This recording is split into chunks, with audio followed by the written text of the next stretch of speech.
Hello, welcome back to another spooky episode. Let's get into it.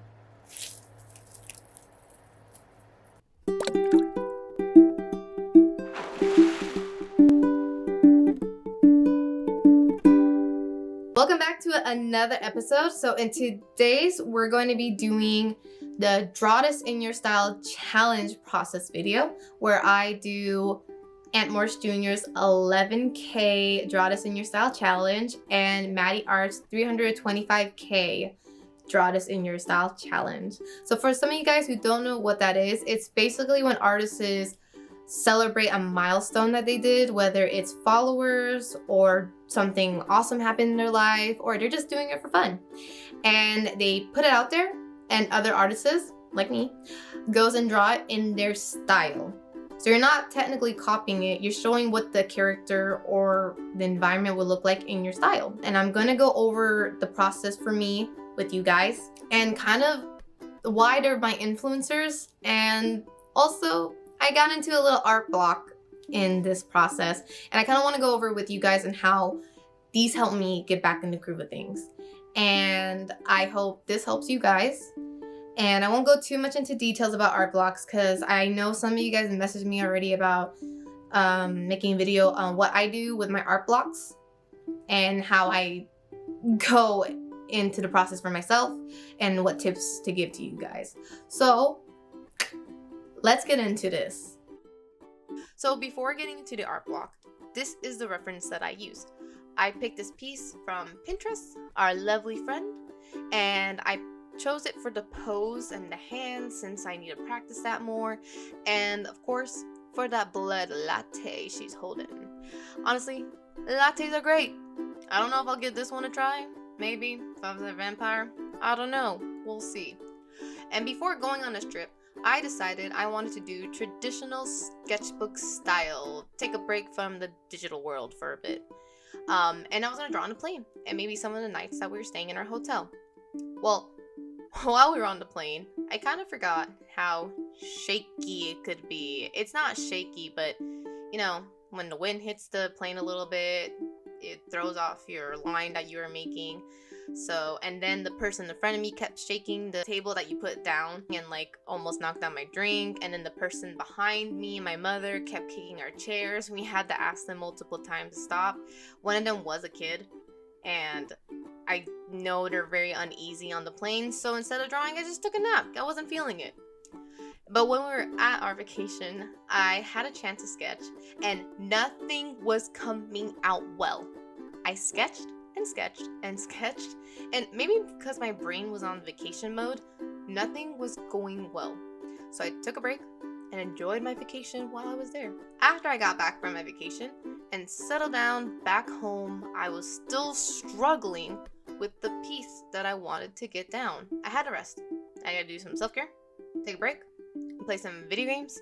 I watched some speed paintings. Let me know if you do that too. And it snapped. I was able to get back in the game. By the way, if you guys play Persona 5 Royale, let me know in the comments below and what you think of the game and how excessively long it is. So anyway, this piece helped me out to get back into the groove of things. Let's talk about the reason why I really enjoy Maddie Art's style. Her style is very minimalist, but she adds so much character to whatever she draws.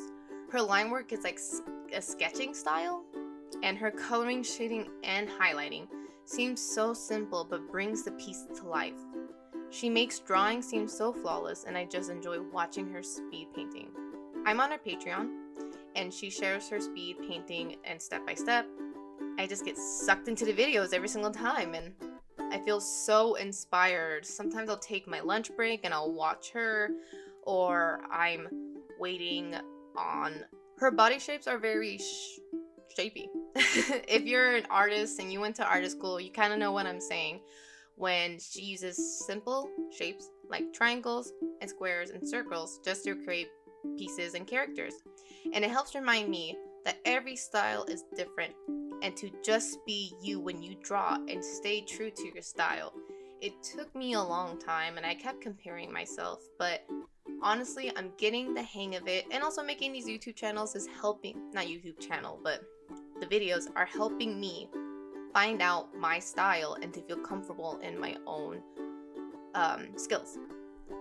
So I have a set of her brushes, and I use it for shading certain clothes and background mostly. I like the texture it brings because I'm not that good with clothes and backgrounds, but I'm getting better at it and I am practicing it. But I am really enjoying using her brushes for sketching to get kind of a sketchbook type feel, and I feel like that brings out the influence for myself to keep going. And in the process of this draw this in your style, I enjoy trying my new style of shading with the dark blue with the multiply overlay. If you guys didn't see my BTS and Hogwarts combination part 1 and part 2 video, I use the dark blue shading instead of using my old just gray or black shading, and I honestly love it. It just feels so empowering because it just took me so long to understand how I wanted my art style, and I'm just finally glad I found it. I enjoyed drawing her hair. I thought it was fun and smooth for me, since again I changed my art style and this is how I wanted to create hair. I didn't want to be too detailed because, like I said in my other videos, when I go too much in detail I start losing the character that I put down. So that's why I'm trying to also create minimalist to my style but still enjoy the shading into it. This is my piece. So let me know in the comments below what you think, and if you guys have done it, you know, put it in the comments. Let's get into Ant Morris Jr. Okay, so Ant Morris Jr. is another artist that is inspiring to me.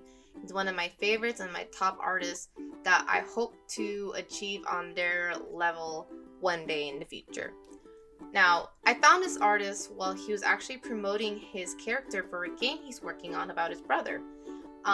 He is a fighter, and if you want to get more information about it, please go on his Instagram and show some love.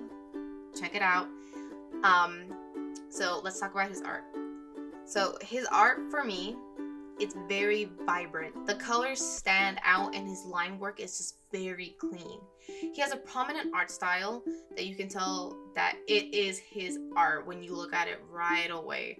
Like, you can just scroll through Instagram like we all do, 12 a.m. at night, and you stop and you go, oh, that's Ant Morris Jr. He has a unique style, especially when it comes to the eyes and the shading. So one of the things I do love about his art is his coloring. I was on one of his live streams once and he was drawing Lady Dimitrescu. I hope I pronounced that right. If you play Resident Evil Village, you know who I'm talking about. Anyway, so he was asking some questions about what we would like to know, and I was able to ask about how he picks his color palette, because that's kind of difficult for me to pick a color palette, because I just feel overwhelmed because I want to use all these nice vibrant colors, but then I want to go on the dark spectrum, I want to go on the grayish scale. It's kind of hard for me sometimes, but his answer to picking his colors is that he will go on the color wheel and he will pick towards the center of the color wheel, and that will be like the grayish tone I was mentioning, and that will be where he gets his color scheme, and he just kind of goes from there, and he makes it very simple, and it's just so hard for me, and I'm gonna get it down one day, but one day I'll get it. By the way, real quick, before I continue the reason why his art is just amazing, let me know what your thoughts are on this. When you do a draw this in your style challenge, do you eye drop the color of the original art and use it to color on your piece? Or do you just pick your own tones, but you still keep the character noticeable? I don't know. I hope that makes sense to you. Please let me know in the comments below what you think. Keep the colors as them or change the colors to fit kind of your style.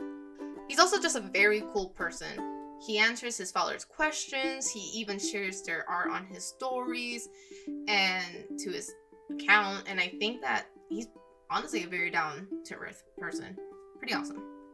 Side note, while I was drawing this, I replaced the dog bot with a French Bulldog, since those are one of my favorites, and I know he has a Boston Terrier, and this looks like a Boston Terrier type of dog. For this image, I stuck with the color palette, and I picked the pose that was pushing my boundaries, since I don't do a lot of action pose that much, but I wanted to practice it more, and this felt like a good challenge for me to start changing up and pushing my boundaries. And also the shading of metal. Anyone else here who just gets so scared or intimidated by drawing metal? Sometimes I can understand it for that split 5 minutes I'm drawing it or coloring it in, but it took me a while to get the metal shading on this piece, and it was just very simple. I didn't really need to work too much on it, but I was trying too much different colors, different ways of doing it, and I finally got it down to what I want it to be. But metal is just very hard, I feel like, for me. But yeah, I enjoyed coloring her outfit. The background was a little bit difficult for me because like I said, backgrounds are one of my weakness, and I am trying to work hard on it so I can be able to be confident in both my characters and my environment art. There we have it. This is my piece right here.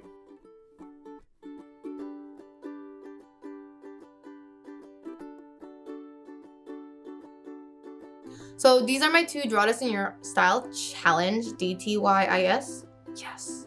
This is also a great way to get out of an art block because you don't have to think or remake a character from scratch. You just practice your style in someone else's character. And it's just really good exercise to try when your brain needs a break, but you want to draw something. So try checking out some other people's Draw This in Your Style challenge, whether or not you're going to post it or not. It's just good for yourself. And if you guys done these two challenges, and if you can, please put it in the comments below or tag me on Instagram at Elisa Lee Arts. I would love to see your guys' versions of these and what you did to change it. So yeah, and if you guys like this, subscribe, like, share, ring the bell for some notifications, and I will see you guys in the next episode. So, bye!